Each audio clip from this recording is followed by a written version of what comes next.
Davos, the super exclusive annual gathering of the world's political and business elite. It displays all of the features of a petri dish of the spread of crony capitalism. A tiny number of extraordinarily powerful individuals that meet to discuss how the affairs of all 7 billion human beings should be planned and coordinated. It represents an environment for the growth of regulation, intervention, and enhanced barriers to entry for small businesses. All too often, what we see in criticisms of capitalism are actually examples of rent-seeking and corporations trying to game the system, which amounts to crony capitalism. But has crony capitalism, like that displayed in Davos, become a catch-all term? It no longer focuses purely on cases where cronies have prospered by taking advantage of political connections. Attacks on crony capitalism too frequently devolve into attacks on capitalism itself. In reality, the real cronies are typically not CEOs, rather they cut a sympathetic figure. In many cases, crony capitalist outcomes are the result of lobbying from consumer groups. Take Ofgem's non-discrimination condition, which banned energy companies from charging consumers less in one region and more in another, which resulted in less competition and higher margins, hitting the poorest in society hardest. The challenge for free markets and for capitalism is manifold.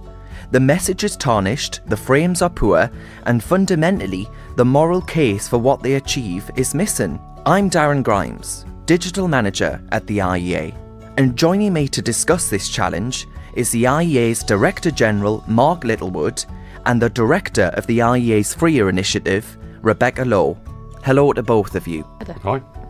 Now, I want to start by asking you both, why does Davos make us, and I mean people on all sides of the political spectrum, feel so uncomfortable? And I'll start with Rebecca. It's funny, I was just thinking about this a bit. I think it's a mix of things. Partly it's just kind of the weird kind of celebrity kind of unsettling nature. You've got kind of inherited wealth. You've got Prince William hanging out with, Bolsonaro, who's been talking about being pro-torture. I mean, it's just a very uncomfortable kind of, these guys are having a party. I mean, I read the kind of the Playbook Diary thing that morning, one of the mornings, and, it's all about the kind of the party scene. And I think that just makes us feel inherently unsettled. Part of that is possibly, I think, an inaccurate sense of opportunity cost. It's the idea that these people are spending all this money to get there, they're having these lavish parties, why don't we just take that money and spend it on curing cancer? And I think that's probably incorrect, because it's not like these people are just saying, I want to spend X money, and you can have it for whatever you want. They're doing it for their own reasons, because of reputation. So it's partly that, partly just the mix of politics and business always feels a little dodgy. There's sort of worries about corruption and inappropriate. It's kind of Adam Smith about people, seldom meeting except, even for merriment and diversion, except for kind of conspiring against the public or contriving to raise taxes. So that's kind of that thing. At the same time, I think probably, particularly for people on the left, maybe, and I'd suggest also for some of us on the sort of the freer side of things, is that there's a missed opportunity in terms of the idea of people choosing to come together for the common good.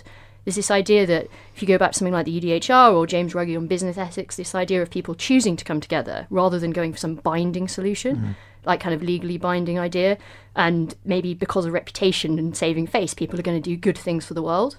But instead, they're kind of partying and hanging out with despot dictators, and that's a shame. Mark?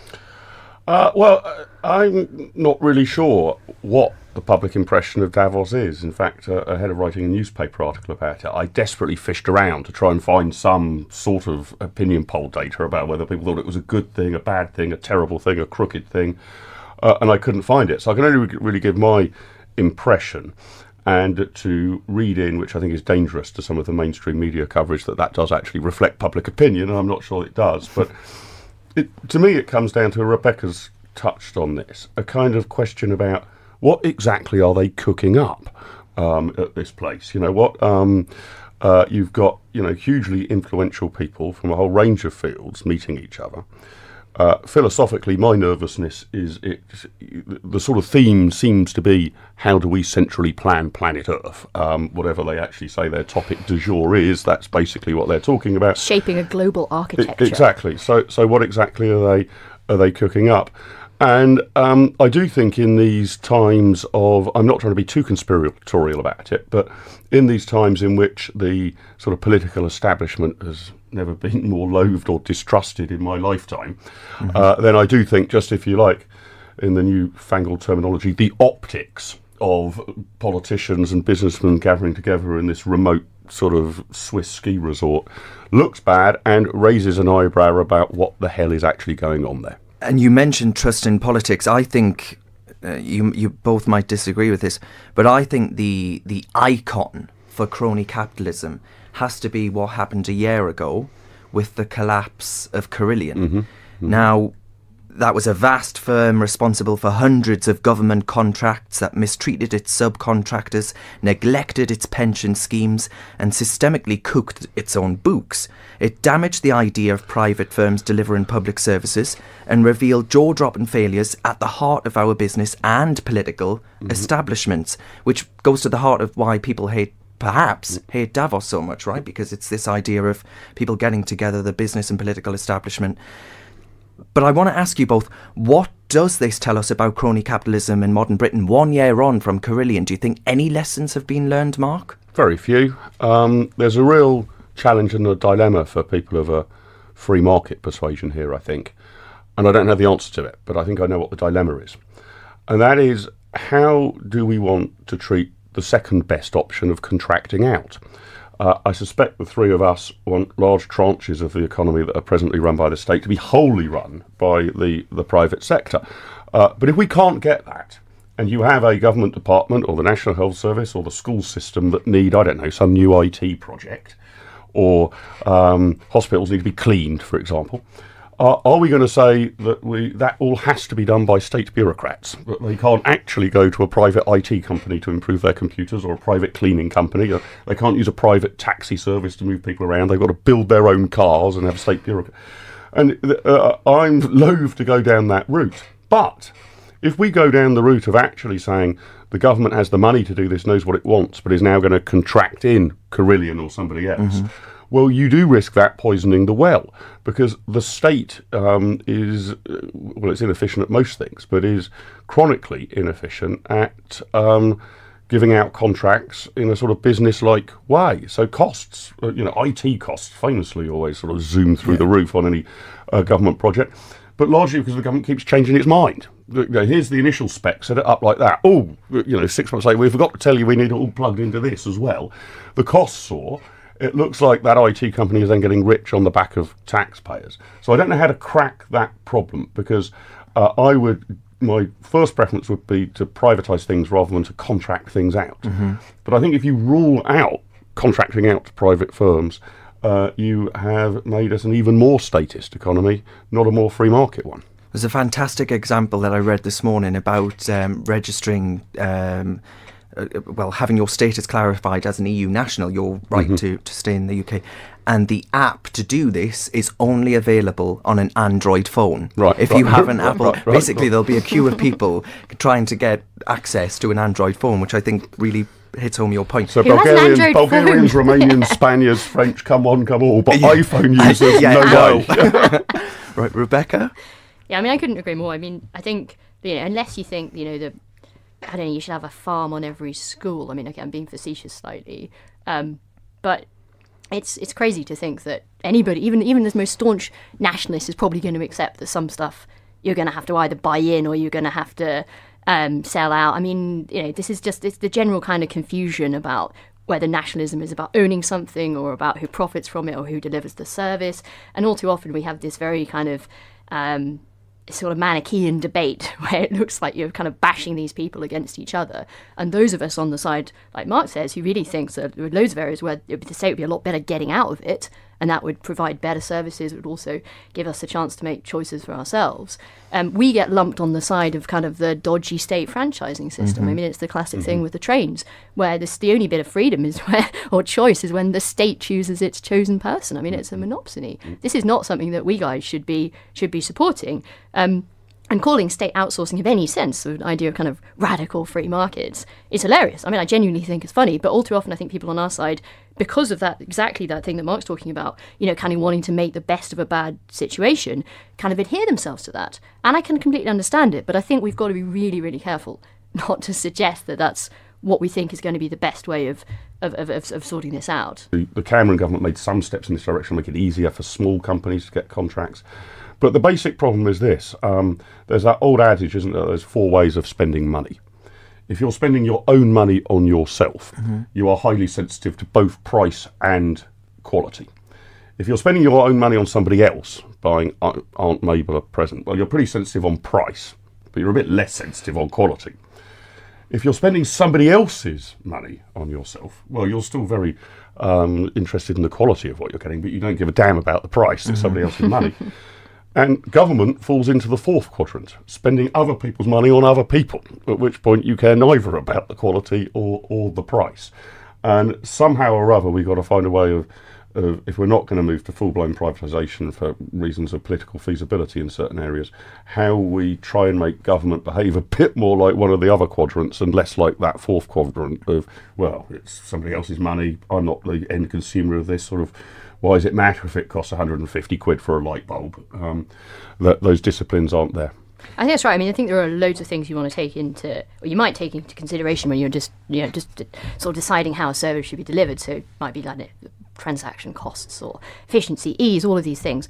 And I think there are questions about efficiency and questions about how best to provide the service. But then I think, to my mind, and maybe the thing I'm slightly more interested in, is this kind of second issue, which is about who should be providing this. And sometimes you might have some kind of moral or ethical qualms. And part of the problem is, particularly when you're delivering these big government services and you want it to be done efficiently, you want it to be done easily, that might nod towards these big companies. And all too often it seems like government is happier to deal with the big corporations than the small enterprise. And it's quite understandable that it might be the case. It might be harder for the small enterprise to do these things. But then you get this kind of ancient question about the mix of government and business and corruption. You go back to Teddy Roosevelt and trust busting and all of these things.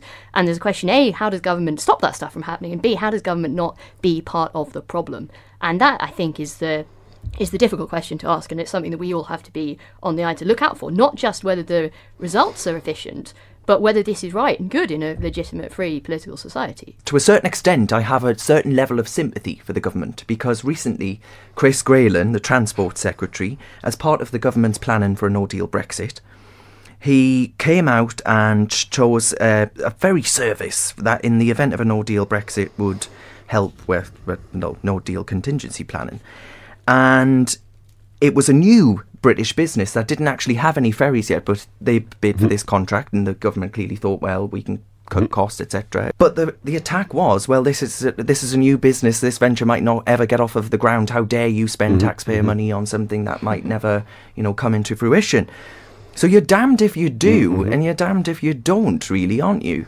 Yeah, there's some truth in that. I mean, in struggling for a solution here, this is a bit of a cheeky solution rather than one that I actually think is constitutionally viable, but I just wonder, and Art Laffer, the great Art Laffer, is one of the sort of advocates of this. You need to sort of tie the actual remuneration of politicians to the performance of the service. So an argument that I've always had with MPs who are supportive of HS2 is the minute that they sort of come back to me and say, oh, well, we've done all the numbers, it's definitely going to be profitable, the rate of return will be fantastic. To which my sort of response is, well, you won't mind if we gamble the entire parliamentary pension scheme on HS2 then. You're extremely confident that you will get great rates of return for your pension. So let's start with that as the first tranche of investment. And I raised the question about whether people might have voted a bit differently on funding HS2 when it was their pension on the line. Now, I say it's a bit of a cheeky answer because it's quite difficult to sort of work out how you would remunerate or punish Chris Grayling, depending on whether this company is a success or not with its ferries. But somehow or other, I wonder if we can embed that into the system, because, I mean, a lot of this goes to the whole question of risk. People want risk completely taken out of any government service, that which goes to a lot of the arguments about, the National Health Service, according to some people, shouldn't even procure anything from a profit-making company. It shouldn't actually buy its stationery from Ryman's, we should have NHS forests and paper mills where they sort of grow their own trees. And we clearly don't want to go down that mania, that completely absurd maniacal route. But could we find a way of incentivising civil servants and politicians such that they have got some more skin in the game? Now, it's dangerous because then you're sort of converting them into speculators, and you could see your politicians get very rich. I don't think they're on an incentive scheme, though, but in Singapore, the top civil servants are paid a hell of a lot more than we are ours are in Britain. It's seen as being the equivalent of the head of a major business. And I just wonder whether we can change those remuneration decisions in order to at least get them thinking in terms of not what's going to be in the newspapers, but what how rich they will be in years to come. Or at very least, we might hold them a bit more accountable when they do make bad decisions. We seem to be terribly bad in this country at actually doing that. I think another thing which struck me about the Grayling comment, which I think is a really big question of the day, is where he was talking about new British business. There's this emphasis on British. And to my mind, the kind of opportunity we have with Brexit for internal and external competition will not be based on some kind of 18th century mercantilist kind of outlook. I mean, it's kind of crazy. If you look back to those days, Adam Smith and Ricardo came along and bashed this stuff out of the ground, and you'd like to think that was the end of it. This idea of some kind of zero-sum game where your exports have always got to be greater than your imports, and you've got to save your bullion in your pocket or whatever. But actually, we now see the growth of Trump and China. We see Marine Le Pen talking about l'intelligent protectionisme, and I think part of what we've got to do as free marketeers is not just point out the economic benefits of free trade, which are boundless. When Smith and Ricardo came along, this drove up living standards by the greatest increase anybody could ever imagine, and continues to do so. But we've also got to realise that there are some cultural and social arguments that we need to get in on, and we need to be able to provide some answers to, because some of these people are not just saying, hey, they're not necessarily kind of disagreeing with us about the free market benefits. They're saying there are some other reasons why you might want to keep this stuff in-house in the country, whether it's because I don't think anybody's suggesting that we should have British farmers because we want to be self-sufficient. We weren't self-sufficient in food even during World War II. They're saying, hey, we're the land of green and pleasant land or whatever. And similarly, you might say, well, I'm not going to outsource my army, not because it's going to be more efficient, but because, sending off these foreign mercenaries might be dangerous. So I think we've got to recognise that sometimes we've got to make a bigger argument than just an efficiency-based argument. That argument, to my mind, wins knocked down. We've won that argument. We've got to realise that we're up against some new cultural and social arguments, and that's something that, particularly at this time of Brexit, when we need to be outward-looking, we need to be competitive internally and externally. And part of that is addressing risk and realising that competitiveness is a good thing. But the interesting thing there, and this is where I've heard Trump apologists make this argument to try and appeal to free marketeers, is if the rules of the game are seen as rigged, then allowing completely open free trade is, they would argue, it's not wholly my view, but they would argue is just exacerbating the problem. So, I mean, this came up on the whole business of the steel industry. You know, the argument goes, if the Chinese are massively subsidising their steel, there's a sort of implication for nefarious reasons, such that apparently in 20 years' time they will be monopoly providers of steel, and if anything wants anything metallic at all, they'll have to go and beg to the Chinese Communist Party to get it. But nevertheless, the argument was that's not a fair basis. We're not competing like for like, so you can't have a more free trading arrangement. And that's quite a tricky one to deal with if the rules are rigged in some sort of fashion. I mean, I think the ways on that is we should try and unrig the rules that prevent our industries being competitive. But I think we have also got to have the argument, Rebecca, you're right, that I think I can imagine certain strategic industries that you wouldn't want to privatise. I think I probably don't want Carillion running our Trident nuclear missile system, for example. But too many things are put in the that is strategically important box. Totally. What steel is not strategically important. There was a lot, you can never know. I mean, there might be a war in 20 years' time and we might need to make bullets, and, what are we going to do if we haven't got a steel plant in Port Talbot? To which the answer is, well, stockpile some steel now. I mean, buy it now while it's cheap. It's cheap enough, yeah. and store it somewhere and make bullets then. So although there are one or two, probably in our national security and defence, areas of genuine strategic significance, which you probably don't want. You don't want wholly marketised, right? You can't actually start a nuclear war for a profit. But in many other areas, whether it's agriculture or steel production, it usually tends to be the old-fashioned industries that are seen as strategic. Coal mining, steel, food, whereas, whatever, new tech businesses are not seen as strategic for some odd reason. And we've actually got to go out and win that argument. How do we dispel the topsy-turvy suggestion that capitalists support crony-type capitalism, like you've both just said, and the kind of system that prevents the innovation that stems from competition, that drives down prices, and that we favour somehow, bizarrely, or it's suggested that we favour state intervention that protect those that are too big to fail. Yeah. I think that the answer to this is quite straightforward. We've got to do a better job of calling it out. And I mean, in a very small number of ways, I've now started doing that in my role at the IEA. That's why I wrote my recent Times column on sort of crony capitalism and the problems here. But we probably, I think in terms of trying to win the argument on deregulation, which is an argument that's viciously difficult to win, we've got to make more of a play at pointing at regulations and not saying how daft they are, how stupid it is. Why does there have to be a regulation that I don't know, that there needs to be a safety sign by every staircase or something. We would say how insane that is. But actually, I think we've got to show how these rules and regulations benefit the big guys. That what you are getting with more and more regulations and red tape is that you get companies that there is a cost for them adapting to them, but once they've mastered that gig, they have sort of pseudo-monopoly status. And I actually think we're not allowed, I think, to allow a single podcast to pass without somebody at least mentioning Brexit, right? But whatever the merits or demerits of the present arguments about it, it is unsurprising that the big companies are the most hostile to Brexit and smaller companies are more sympathetic to Brexit. Because once you've mastered exactly how to get around the EU regulation and rules on A, B, C, D, E, F and G, you've got that licked and nobody else has, you are losing a protected position potentially in the marketplace if those rules go or change.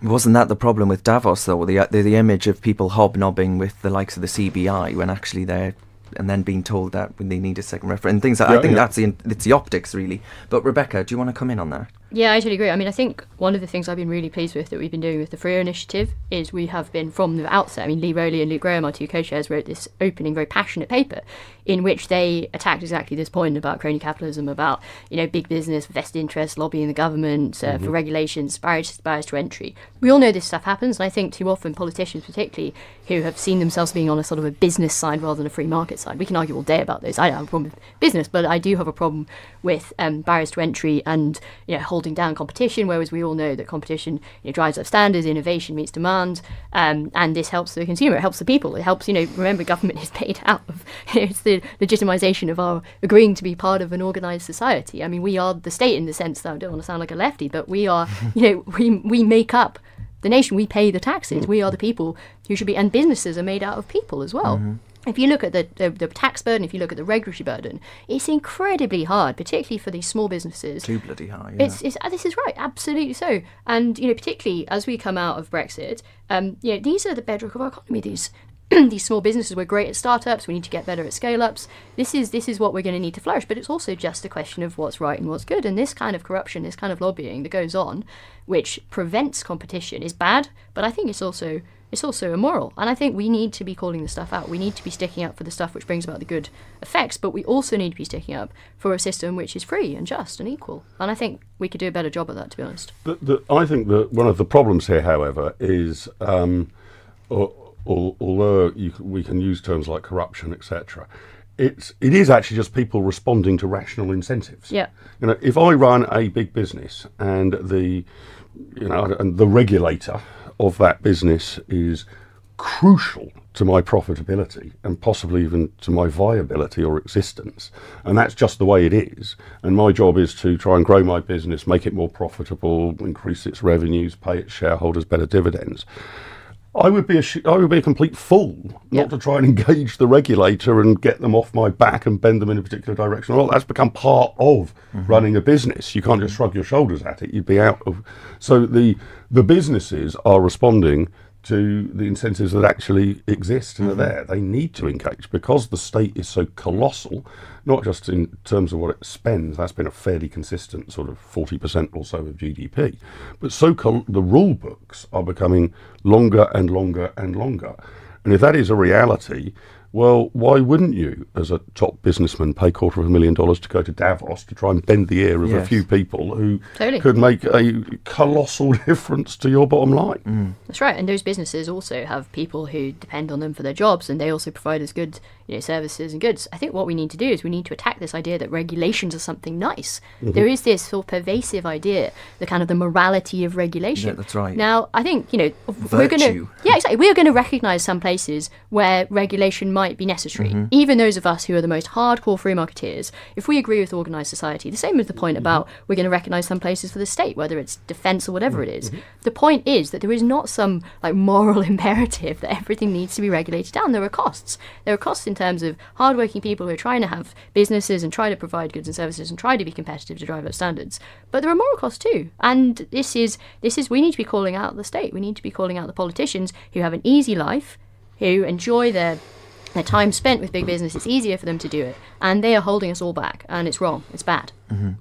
Well, right. To end, I want to ask you, in a sentence, whether or not you're optimistic. Dr. Christian Niemitz is not as optimistic as Liz Truss, for example, that my generation is the generation of Uber riding, Airbnb and Deliveroo eating freedom fighters, and actually they are more at ease with socialism than previous generations. I want to ask, if we don't win this argument, which could take years, are you optimistic that we have a free market future ahead of us as a country? I am optimistic. In the medium to long term, not in the short term. I think too much can be read into opinion polls or a particular election in about how people voted in a particular way. And what I would say is that I think the only common thread you can pick up from it all is that large bulks of people are extremely disillusioned, whether that's young people in the United Kingdom or blue-collar workers in the Rust Belt in America. And they react in different ways they vote in different ways to reflect that. But the reason I'm optimistic is, in my view, the facts of life are libertarian. And the truth of the matter is that markets will always, unless you go to full-scale totalitarianism, ultimately find a way to win out. Sometimes it is like, water, a tide against a cliff. It takes a long, long time to chip away. It's not, but there is a magic to it. And I think as we get more and more used to being able to order goods and services at the flick of a switch, prices are becoming much more transparent now. I mean, we are closer in some areas like home insurance and utility bills to the perfect functioning market of the textbooks, that you can click a switch and see what the price is. That wasn't the case 20 years ago. So the facts of life are libertarian, by which I mean that technology is driving us forward in a way in which competition, full, free and fair competition, is the most likely way to deliver more and more goods and services. And if we can't win in that environment, we are doing something very, very badly wrong with our arguments. Rebecca? Yeah, I totally agree. I mean, I think markets will win through because they, like Marcus put so eloquently, they bring about the best results. And we want that. We want that stuff. But also it's just a part of human nature to want to exercise our autonomy as free creatures, human beings with free will, and to make choices. And you can try and slam that down. You can try and control that. But in the end, I remain optimistic that we'll battle back and win through. Well, here's hoping free markets will win the day. Thank you very much, Rebecca and Mark, for joining me today. Thanks, Darren. For more podcasts, films and reports, visit iea.org.uk.